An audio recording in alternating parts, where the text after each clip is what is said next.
Je serre ta parole dans mon cœur, psaume 119, verset 11.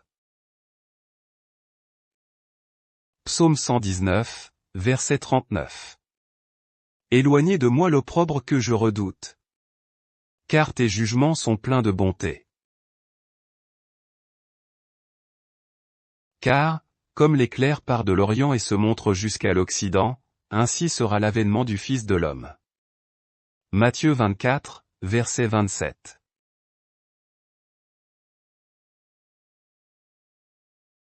Un Thessaloniciens 5 verset 3. Quand les hommes diront, paix et sûreté, alors une ruine soudaine les surprendra, comme les douleurs de l'enfantement surprennent la femme enceinte, et ils n'échapperont point. Et c'est par une période de 1260 jours de bruit venant des confins des galaxies, du trône même de Dieu.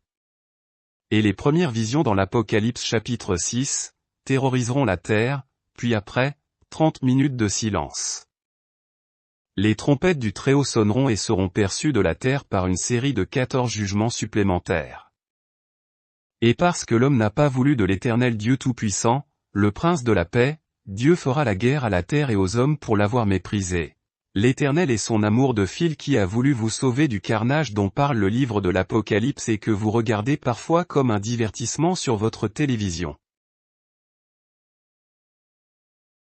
Refusez Jésus-Christ aujourd'hui comme Sauveur et Seigneur, et le rejeter comme voulant être le Seigneur de votre vie, n'est qu'un très mauvais calcul qui vous conduira pour les éternités à venir à contempler votre souffrance d'avoir refusé l'amour de Dieu qui a déversé son précieux sang sur la croix pour vous arracher à son implacable justice qui n'aura d'autre choix que de vous condamner de n'avoir pas voulu à votre tour aimer celui qui vous a tant aimé qu'il est venu mourir pour vous. Dire, faisons la paix, j'ai payé pour vous le prix de mon amour.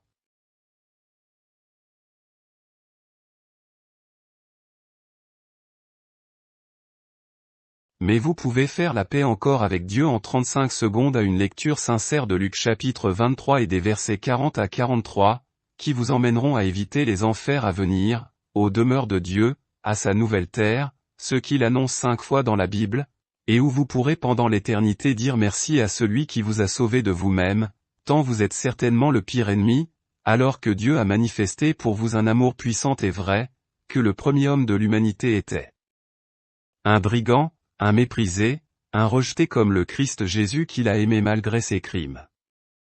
Il fut le premier homme, visible depuis la croix, qui entendit l'amour de Dieu lui dire, en vérité, je te le dis, tu seras aujourd'hui avec moi dans le paradis. Venez à Christ aujourd'hui, maintenant par l'appel de la Bible, la parole de Dieu qui vous dit comme peut-être une invitation de dernière minute pour vous, au temps favorable je t'ai exaucé, au jour du salut je t'ai secouru. Voici maintenant le temps favorable, voici maintenant le jour du salut. Texte que vous trouverez dans 2 Corinthiens chapitre 6, verset 2. Donc le clin d'œil ou l'éclair encore plus rapide, représente bien l'avènement du Seigneur. Car, comme l'éclair part de l'Orient et se montre jusqu'en Occident, ainsi sera l'avènement du Fils de l'homme. Matthieu 24, verset 27. Vitesse du clin d'œil rapide ou lent. 100 et 150 millisecondes. Vitesse de l'éclair. 300 000 km à la seconde. 15 km altitude maxi des nuages d'orage. Vitesse de l'éclair 300 000 divisé par 1000. 300 km par milliseconde. 300 km divisé par 15 km donne 20 le nombre d'éclairs en une milliseconde. 10 clins d'œil en une seconde feront 20 000 éclairs possibles en même temps. C'est mathématique. L'éclair est donc au minima 2000 fois plus rapide que le clin d'œil. Le clin d'œil de l'édito selon le constat de ce calcul. En prenant le chiffre 1, pour une seconde. Et la vitesse du clin d'œil le plus lent. Soit 150 millisecondes, le chiffre de l'homme y apparaît. Une seconde égale 1000 millisecondes. 1000 millisecondes divisé par 150 millisecondes, soit la vitesse lente du clin d'œil, égale 6,6 milliards 666 666 667 clins d'œil par seconde.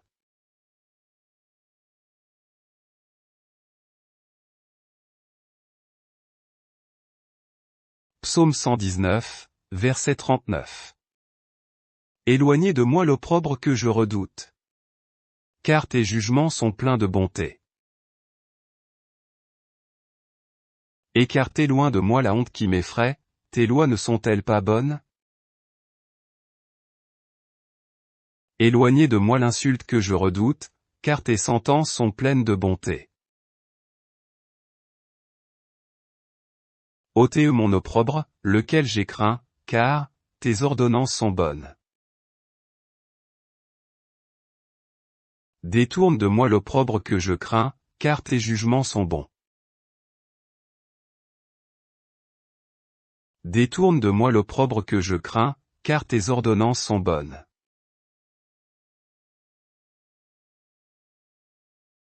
Ta parole est la vérité. Jean 17, verset 17. André Gérard qui vous conseille comme toujours de finir uniquement avec la parole de Dieu afin de laisser l'édito derrière vous. Je sers la parole de Dieu. Et, sers le Dieu de la parole. Jésus-Christ. Au commencement était la parole, et la parole était avec Dieu, et la parole était Dieu. Elle était au commencement avec Dieu, toutes choses ont été faites par elle, et rien de ce qui a été fait n'a été fait sans elle. En elle était la vie, et la vie était la lumière des hommes. Je serre ta parole dans mon cœur afin d'être envers toi toujours obéissant. Psaume 119 verset 11. Donne-nous aujourd'hui, Christ, notre pain de vie quotidien. Jean 6 verset 35. Jésus leur dit, je suis le pain de vie. Celui qui vient à moi n'aura jamais faim. Et celui qui croit en moi n'aura jamais soif. Ou celui qui réclame la présence en Matthieu 6, 11, de l'Éternel Dieu Jésus-Christ.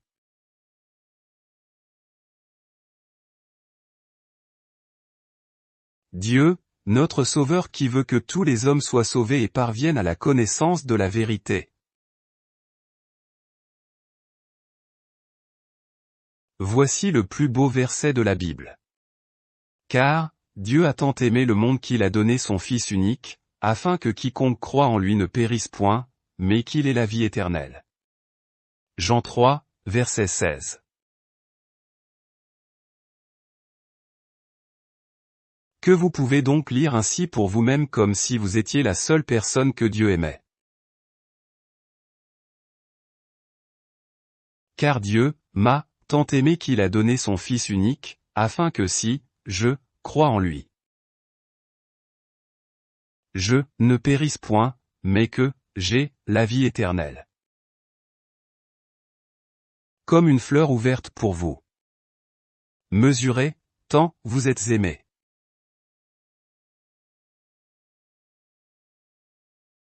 Et tous les jours. Le Seigneur nous dit. Voici comment vous devez prier. Matthieu 6, versets 9 à 13. Notre Père qui es aux cieux. Que ton nom soit sanctifié. Que ton règne vienne, que ta volonté soit faite sur la terre comme au ciel. Donne-nous aujourd'hui. Christ notre pain de vie quotidien. Pardonne-nous nos offenses. Comme nous aussi nous pardonnons à ceux qui nous ont offensés. Ne nous induis pas en tentation, mais délivre-nous du malin. Car c'est à toi qu'appartiennent, dans tous les siècles. Aujourd'hui compris. Le règne.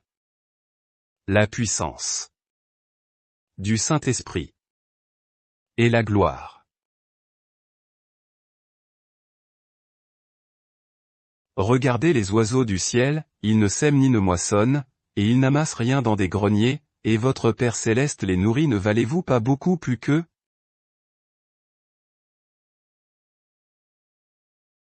De plus, notre Père qui es aux cieux. Avec Christ notre pain de vie quotidien. Et la puissance du Saint-Esprit. 3 thèmes clés, de cette prière de 10 vœux, qui avec d'autres attributs de Dieu, souligne le but que l'Église de Jésus-Christ a oublié de s'incliner envers l'Éternel comme Abraham. Lorsqu'Abraham fut âgé de 99 ans, Genèse 17, verset 1.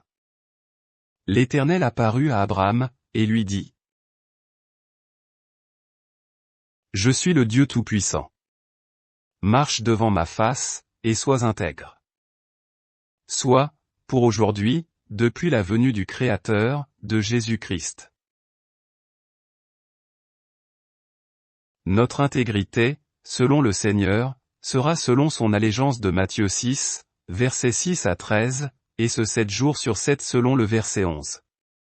Sinon, il y aura un litige entre le Seigneur Jésus et son Église, tout comme dans le passé entre Israël et le Seigneur.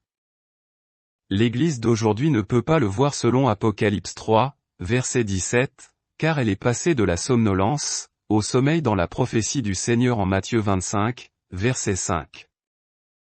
Et le Seigneur a voulu cette caricature, afin que tous ceux qui attendent son retour se réveillent.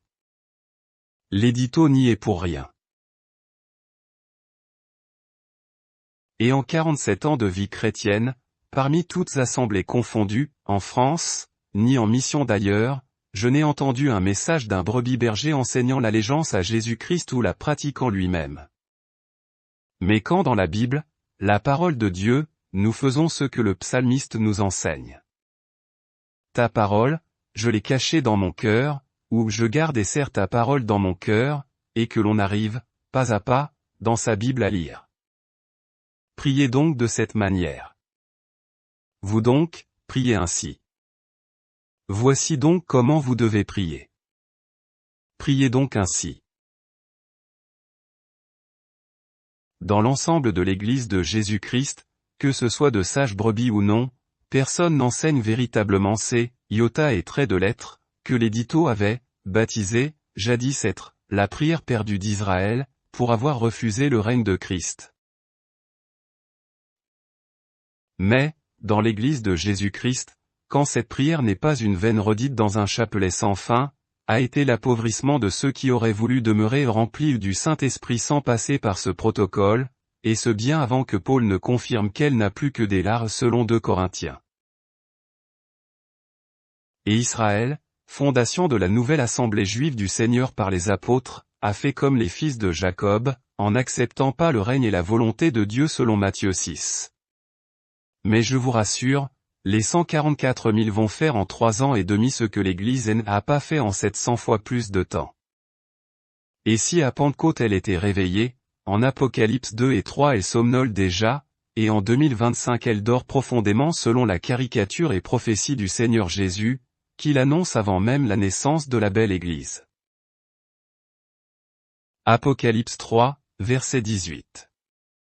Je te conseille d'acheter de moi de l'or éprouvé par le feu, afin que tu deviennes riche, et des vêtements blancs, afin que tu sois vêtu et que la honte de ta nudité ne paraisse pas, et un collier pour oindre tes yeux, afin que tu vois.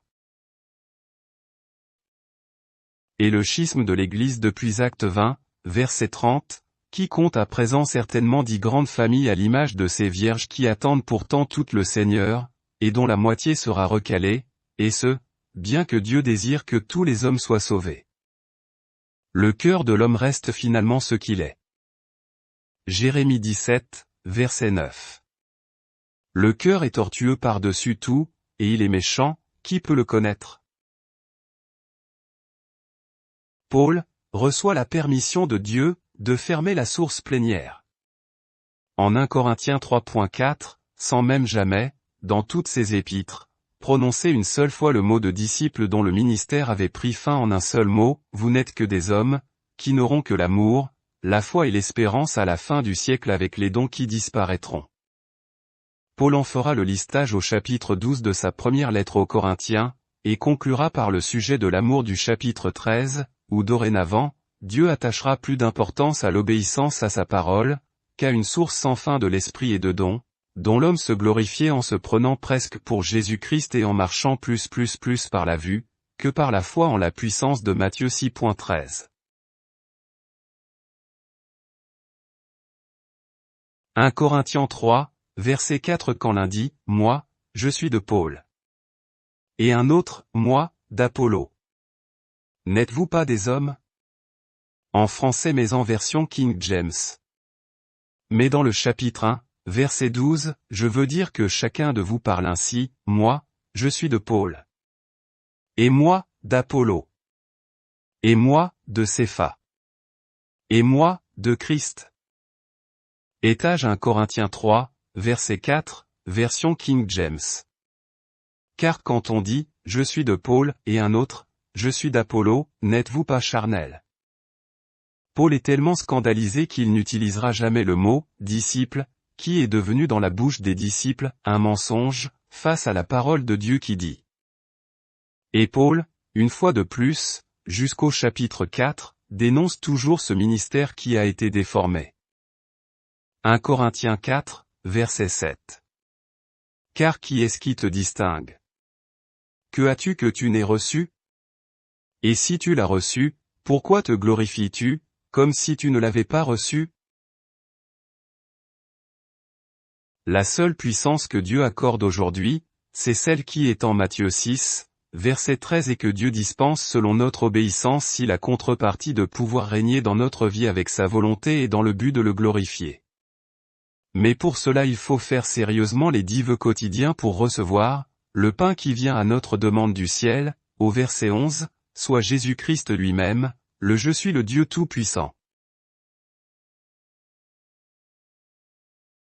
Adressez, vous aussi cette page à quiconque souhaite apprendre de la parole de Dieu et faire ou enseigner l'allégeance à notre Père qui est aux cieux.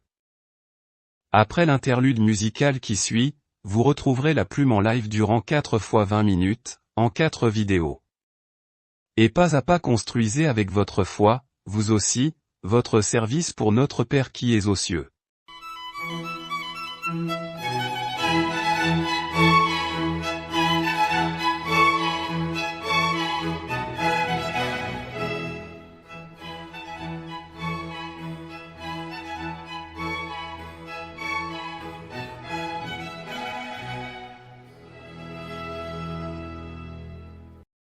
Parfois des questions arrivent jusqu'aux oreilles de la plume de l'édito par ses lecteurs, ses auditeurs qui font leurs réflexions et l'inventaire un peu de ce qu'ils ont lu ou surtout peut-être de ce qu'ils n'ont pas lu. Car l'édito, je vous le rappelle, en septembre prochain, fêtera son 2e anniversaire. Et même avant déjà, avait mis la main sur les touches de son clavier pour envoyer 22 lettres à sa famille pour leur montrer l'importance d'une relation personnelle avec le Seigneur Jésus, notre Créateur.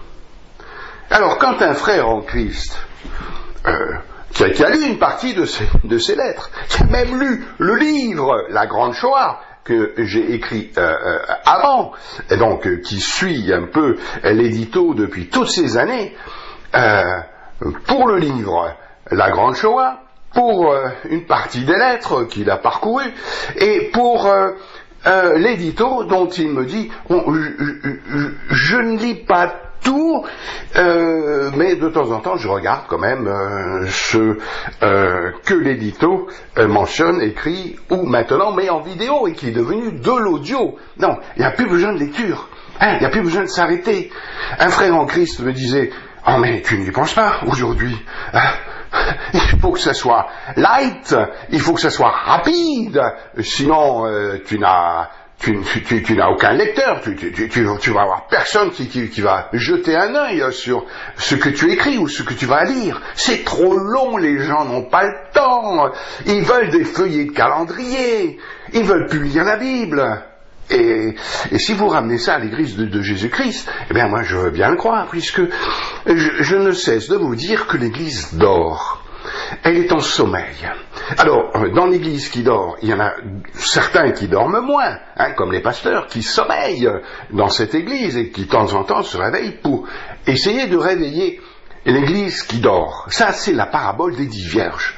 Et elle a cet état de santé, nous dit le Seigneur, parce qu'elle est depuis 2 jours dans l'attente du retour du Seigneur Jésus. Et les 2 jours dans la parole, selon 2 Pierre chapitre 3 verset 8, elles font près de 2000 ans. Voilà.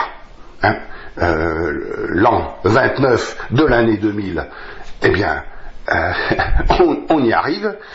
Et c'est pratiquement la date du départ du Seigneur Jésus pour le royaume des cieux. 2000 ans.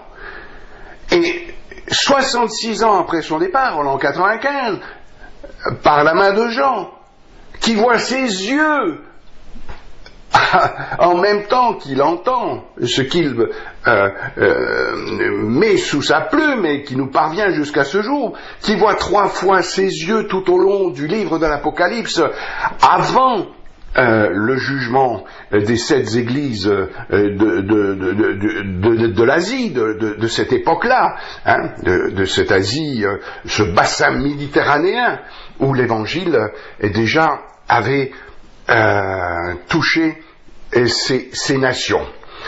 Eh bien, le Seigneur dit, avec ses yeux flamboyants, que Jean, qui posait jadis sa tête sur les épaules du Seigneur, ne reconnaît plus. Et il a quelques inquiétudes, mais il va se familiariser, puisque tout au long du livre de l'Apocalypse, à chaque fois, eh bien, il a ses yeux devant qui lui disent ceci ou cela. Bon, il ne l'écrira 3 fois. Une fois avant le jugement de l'Église, si vous préférez l'examen, le bilan. Le Seigneur Jésus avait donné la plénitude du Saint-Esprit à Pentecôte. Et 66 ans plus tard, un chiffre qui parle en général aux lecteurs et aux étudiants de la Bible, 2 fois 6, le Seigneur dit finalement, quand je vous donne le Saint-Esprit, vous êtes tout feu, tout flamme, et quand je vous l'enlève et que je ne vous laisse que les arts et le sceau du Saint-Esprit, eh bien, vous ne faites plus rien. Vous êtes pauvres, vous êtes misérables, vous êtes aveugles et vous êtes nus, parce que je vous l'ai dit, sans moi, vous ne ferez rien. Et là, on entend le Seigneur qui nous dit, bien sans moi je suis le sceptre, restez attachés à moi, vous êtes les sarments, dont la vie dépend du sceptre auquel il est attaché, et dès que la rupture entre le sarment et le sceptre, qui est pratiquement du quotidien dans la vie de l'Église, est interrompue, le sarment ne reçoit plus du sceptre cette eau vive qui va jaillir jusque dans la vie éternelle. Alors, il y a bien sûr ces moments de réveil de l'Église tous les dimanches où le Seigneur sera présent, là où 2 ou 3 sont assemblés en son nom et où 2 ou 3 sont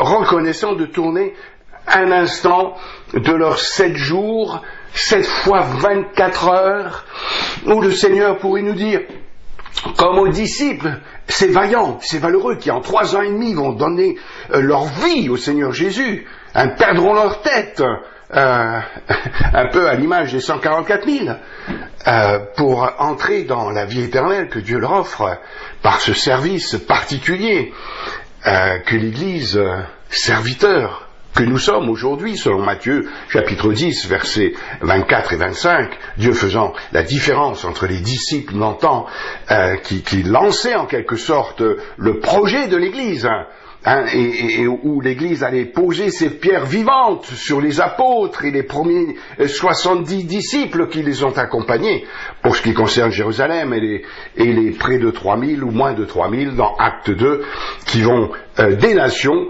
amener l'Évangile sur la surface de la terre, dans leur nation.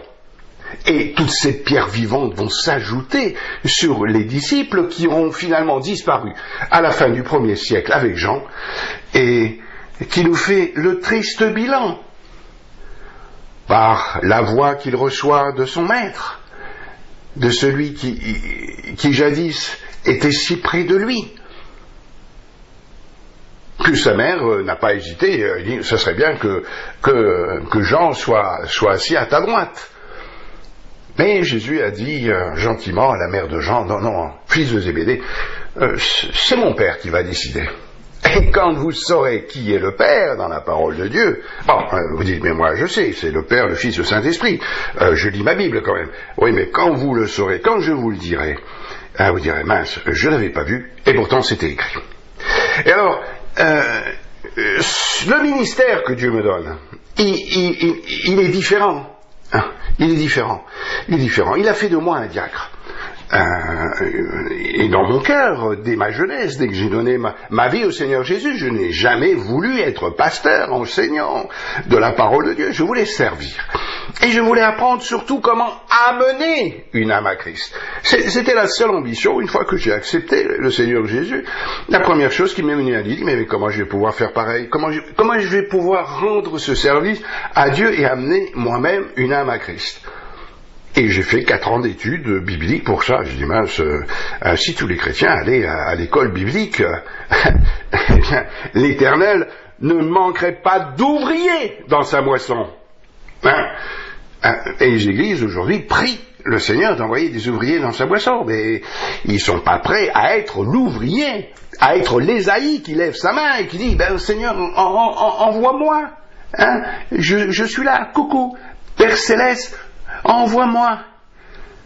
Puis vous arrivez dans le prophète comme Jérémie, et vous dites, vous voyez une brèche, et vous faites comme la plume de l'édito, il dit, s'il n'y a personne pour se tenir à la brèche, Père Céleste, moi, je veux bien.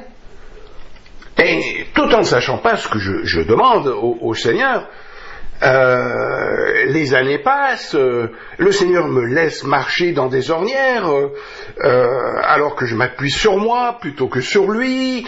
Vous savez comment ça se passe, un coup on se tourne vers Christ, un coup on lui tourne le dos. Salomon, il a bien commencé sa vie, il a régné 40 ans sur Jérusalem. Eh bien, il a commencé par écrire le livre des Proverbes, le livre de l'Ecclésiaste, le Cantique des Cantiques. Il s'est marié 1000 fois. Moi, je l'ai fait qu'une seule fois. Ça m'a déjà donné pas mal de soucis. Ne multipliez pas les mariages. Vous multiplierez vos migraines et vos soucis si vous allez constamment faire des alliances que Dieu veut voir dans votre vie depuis le Jardin d'Éden à l'unité.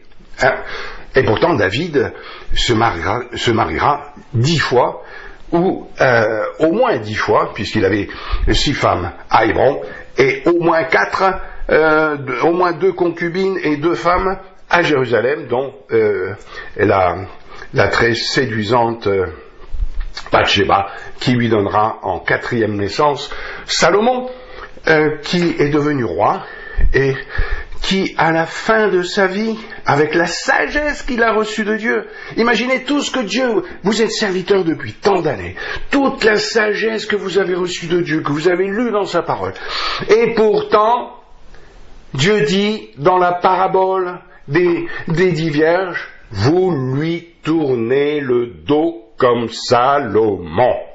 Vous dormez, ou vous somnolez. Mais pour Dieu, il dit, si vous somnolez,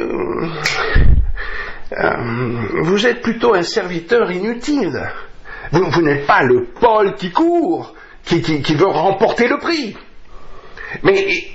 Et même si vous avez cette attitude de service que vous voulez rendre à Dieu, c'est pas forcément celui que l'Éternel attend. Quel est le service que Dieu va pouvoir vous confier aujourd'hui ou disons demain, puisqu'aujourd'hui vous écoutez le message, laissez le temps à l'Éternel de préparer votre journée de demain, et vous ouvrez le livre des psaumes, vous mettez votre doigt sur le psaume 118, vous descendez jusqu'au verset 24, et vous trouvez la journée que l'Éternel a faite pour vous, où il va créer le vouloir et le faire pour cette journée que vous lui avez remis la veille au soir, dans Matthieu 6, verset 6, et où il va pouvoir vous rendre tout ce que vous ne trouverez pas entre Genèse et l'Apocalypse, même si vous connaissez par cœur. Parce que entre Genèse et l'Apocalypse, vous circulez que de façon horizontale, linéaire comme je l'appelle, mais jamais de façon verticale. Jamais, jamais, jamais, même si vous voulez faire la volonté de Dieu. Entre Genèse et l'Apocalypse, jamais vous ne ferez la volonté de Dieu de façon verticale, selon Matthieu chapitre 6, verset 6. Et tout ce qui est dans les pensées de l'Éternel, dans l'Ésaïe chapitre 55, verset 9, 8 et 9, n'arrivera jamais jusqu'à votre cœur et devant vos yeux, et vous resterez partiellement dans l'obscurité. Que Dieu est obligé de dire, par la voix de son Fils, que l'Église est misérable, pauvre, aveugle et nue. Depuis l'an 95, avec son sceau et ses arts, les arts de l'esprit, par lesquels nous pouvons nous tourner vers le Dieu tout-puissant d'Abraham, en Genèse chapitre 17, verset 1, et recevoir sous son regard, puisque l'Éternel dit à Abraham, marche devant ma face. Oh là, un face-à-face avec l'Éternel. Moi, je dois marcher face-à-face avec l'Éternel, avec sur la nuque le souffle de l'Éternel, de l'Oméga, qui me pousse en avant pour aller vers l'alpha, dans la direction que l'Éternel voudrait que je prenne. Mais, toutes ces choses, on les connaît. L'alpha, l'Oméga, les versets bibliques, Jean 3,16. Quelle est la plus grande chose que Dieu veut? Eh bien, c'est notre obéissance. On le sait depuis le Jardin d'Éden. Pour 3 iota, 4 en anglais, eh bien, Dieu nous a chassés de son jardin parce qu'on ne voulait pas faire sa volonté. Adam était pourtant un des serviteurs que Dieu aurait pu appeler comme Job, un serviteur intègre. Bon, la Bible ne dit pas que Satan est passé devant l'Éternel en ce temps-là, alors qu'il était chérubin protecteur dans le jardin. Apparemment, il n'avait pas sa place auprès du Très-Haut encore comme il l'a aujourd'hui. Et d'imaginer que Satan vient le voir, lui, tous les jours, et même peut-être plusieurs fois par jour, en lui demandant s'il peut rendre un service à l'Éternel, devrait nous faire réfléchir à nous, ses enfants, qu'il va amener dans la vie éternelle, alors que Satan, ce mauvais serviteur, Dieu s'en sert en attendant pour nous apprendre l'obéissance. Mais Satan, le but de Satan, c'est que notre obéissance devant Dieu soit nulle, non avenue, et qu'elle n'ait aucune efficacité. Et il sait très bien que si Christ, s'il coupe un instant le sarment du cep, si vous détournez une fraction de seconde les yeux du Seigneur Jésus, vous coulez. C'est écrit. L'apôtre Pierre l'a bien senti. Et nous, que faisons-nous? Eh bien, nous nous réunissons une fois par semaine, avec 2 ou 3, et nous louons le Seigneur. Et bon, à ce moment-là, nous sommes attachés.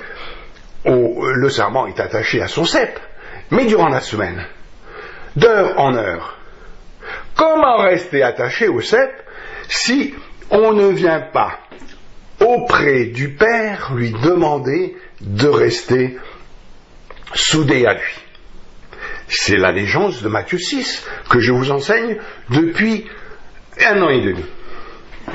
Et ce frère dont je parlais au début de cette plaidoirie me disait, mais il n'y a pas grand-chose finalement de pratique dans l'édito.